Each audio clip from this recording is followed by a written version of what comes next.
may nagpa-check sa atin na estudyante rin, coin slots.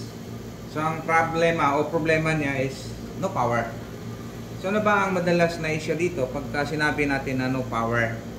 Simple lang, may adapter oh. So itong adapter na to, nagpapalabas ng 12 volts yan para i-supply sa controller natin.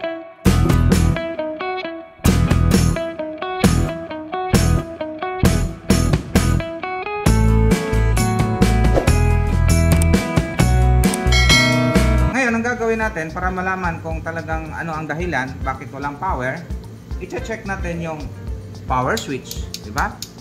At ang pinakamabilis, sukatin natin kung ilan yung voltahe lumabas nitong cable na to para i-drive dyan. So lulusot dapat dito. So, ibig sabihin, itong linya na to, yung line na yan, dapat may 12 volt. Saksak natin. So yan, naka-power, nakasaksak. So power on, wala. Sukatin natin yung input. Gamit tayo ng AC.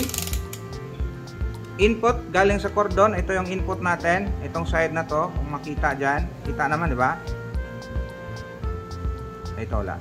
Ayan. Pumasok yung input voltage. 220. Dapat lalabas dito yung 12. Set tayo ng 50. Wala. Sa switch, wala. Wala.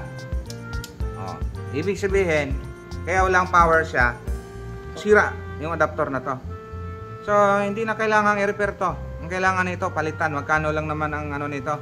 So, pagka 1 ampere yan, nasa around 200. So, try natin supplyan ng iba. May 12 volts ako dito. Ayan. Gamit tayo ng adapter.